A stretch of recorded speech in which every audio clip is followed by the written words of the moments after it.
भिंड दतिया संसदीय सीट से कांग्रेस के प्रत्याशी फूल सिंह बरैया ने नामांकन पत्र दाखिल किया। नामांकन दाखिल करने के वक्त प्रत्याशी फूल सिंह बरैया के साथ मध्य प्रदेश विधानसभा में उपनेता प्रतिपक्ष हेमंत कटारे, पूर्व नेता प्रतिपक्ष डॉक्टर गोविंद सिंह, पूर्व मंत्री राकेश चौधरी और दतिया से विधायक राजेंद्र भारती, गौहत विधायक केशव देसाई शामिल हुए। फूल सिंह बरैया ने कहा कि आज हमने बड़े सादगीपूर्ण तरीके से नामांकन पत्र दाखिल करने आए हैं। साथ ही जिले के समस्त बड़े नेता भी जो हमारा हर तरह से चुनाव लड़ने में साथ दे रहे हैं, हमारे साथ मौजूद है। कांग्रेस का चुनाव कार्यकर्ता पोलिंग बूथ लड़ रहा है।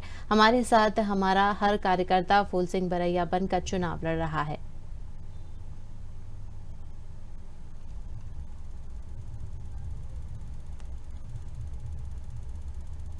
जैसे कमजोर आदमी होता है उसको डरा देते हैं, और मीडिया में है उसको लालच दे देते हैं, और जो थोड़ा शक्तिशाली आदमी है उसको र्यूमर के द्वारा भ्रम पैदा कर देते हैं। उसके लिए आज चुनाव के लिए आपको जो समय मिला टिकट के बाद, कितना समय आप मानते हैं पर्याप्त समय मिला? क्योंकि चुनाव के लिए समय चाहे ज़्यादा दे दो चाहे कम दे दो, जनता के मन मस्तिष्क में है वही रिजल्ट आता है। तो जनता के दिमाग में ये है कि इस बार हमें मोदी सरकार को हटाना है। तो बच्चों के पेट भरने के लिए नौकरियां, जो राहुल जी ने कहा 30 लाख नौकरियों से शुरुआत करेंगे, जो मोदी ने 0 कर दिया, तो आने वाली पीढ़ी के हित के लिए मोदी जी को हटाना बहुत जरूरी है।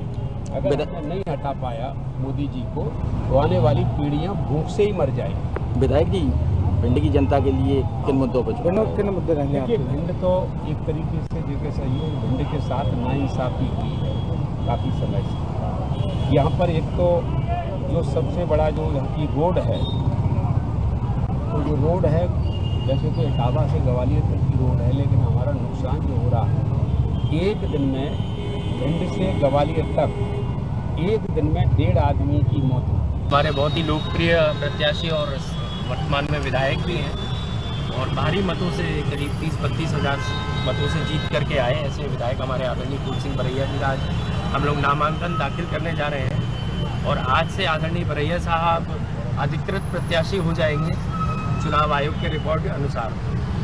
तो आज पूरे हमारे दतिया के भी सम्माननीय अतिथिगण आदरणीय राजेंद्र भारती जी हमारे विधायक जी भी हैं, अभी आदरणीय गोविंद सिंह जी हमारे पूर्व नेता प्रतिपक्ष जी भी, राकेश चौधरी जी, सब लोग जिला अध्यक्ष, सभी समस्त जितने भी बड़े कद्दावर नेता हैं हमारे कांग्रेस के, सब लोग उपस्थित होकर के आदरणीय बरैया साहब का नामांकन दाखिल करवाएंगे।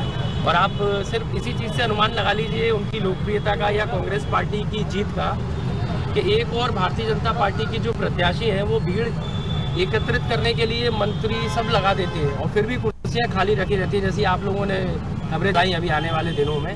और दूसरी ओर हमारे जो प्रत्याशी है कांग्रेस के आदरणीय बरैया साहब, कोई सूचना नहीं, सिंगल कोई फोन नहीं, और उन्होंने तो मना किया कि भाई हम सादगी से पर्चा दाखिल करना चाह रहे हैं। फिर भी हजारों की संख्या में आप देखिएगा वहाँ लोग इंतजार कर रहे हैं, क्योंकि उत्साह है उनमें, अपनापन है उनमें। तो इससे ही आप अंदाज़ा लगा लीजिए कि भाजपा का खंभा मध्य प्रदेश का जो सबसे पहले उखड़ेगा वो भिंड दतिया लोकसभा से उखड़ने वाला है। इस बार चुनाव में क्या मुद्दे रहेंगे? क्या मुद्दे? देखिए, बहुत मुद्दे तो बहुत सारे हैं। अब हम अगर बात करें राष्ट्रीय मुद्दों की, तो सबसे बड़ा जो अग्निपथ जो योजना, अग्निवीर योजना, ये सबसे बड़ा छलावा है हमारे प्रदेश के नहीं पूरे देश के युवाओं के साथ। और क्योंकि भिंड और मुरैना या इस चंबल से सबसे ज़्यादा लोग जाते हैं सेना की भर्ती में, जिस प्रकार से खिलवाड़ उनके साथ किया है, कोई पेंशन नहीं दी जाएगी और 4 साल की नौकरी करके वापस भेज दिया जाएगा। उसके बाद जो है वो व्यक्ति देश के लिए जान देने जा रहा है, वो व्यक्ति वापस आके गार्ड की नौकरी करेगा या भजिए तलेगा, जैसा कि मोदी जी अमित शाह जी कहते हैं सब लोग पकौड़े तलेंगे।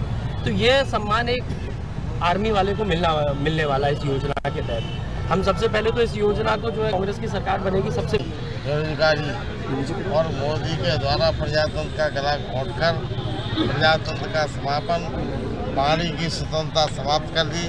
जो नेता भारतीय जनता पार्टी के भ्रष्टाचार को उजागर करते हैं, विपक्षी दल को उनको जेल में डाला जा रहा है। इससे समूचे देश में इमरजेंसी जैसी स्थिति प्रधानमंत्री मोदी ने बना दी है। जनता जागरूक हो चुकी है और इस बार भारतीय जनता पार्टी के जो मध्य प्रदेश में सरकार ने जो पूरा प्रदेश को लूट कर बेरोजगारी के गड्ढे में डुबो दिया है, उसको समाप्त करने के लिए कटिबद्ध है और वोटबंद होकर सब आम आदमी के गरीब, महिलाएं, बच्चे, नौजवान, किसान, मजदूर इकट्ठे हो गए। भिंड जिले की सीट पर कांग्रेस प्रत्याशी फूल सिंह बरैया जी को भारी बहुमत से विजयी बनाएगी। भारतीय जनता पार्टी के प्रत्याशी ने करीब 25-30 वर्ष से हैं, उन्होंने कुछ किया नहीं है। किसी जनता के विकास कार्य एक भी सांसद है भिंड जिले के लिए ऐसा कोई एक उदाहरण नहीं बचता जिसमें उन्होंने तरक्की का काम किया हो। लगातार कांग्रेस नेता भाजपा में शामिल हो रहे हैं। जो दलाल है भ्रष्टाचार के में शामिल थे, भाजपा के साथ लूट कर रहे थे, उनको जाना मोदी ने सफाई करने की, भ्रष्टाचारियों के लिए साफ करने का सर्फ में डुबोकर अपने साथ करके और ज़्यादा भ्रष्टाचार करने के लिए शामिल किया है। कमलनाथ के बंगले पर पुलिस पहुंची है, क्या मामला है? तानाशाही है। राहुल गांधी जी हमारे नेता हैं, उनके हेलीकॉप्टर से की छानबीन होती है। भारतीय जनता पार्टी का नहीं दिखता मोदी को, जिनको 50-50 हज़ार करोड़ के घोटाले के चार्ज उन्होंने लगाए थे, जेल भेज रहे थे, आज अपने साथ बगल में बैठा कर गलवैया लगा रहे हैं। कि जिला प्रशासन और पुलिस प्रशासन के रहते निष्पक्ष चुनाव संपन्न हो सकेगा? जिला प्रशासन के भिंड के कोई हमें उम्मीद नहीं लगती और हम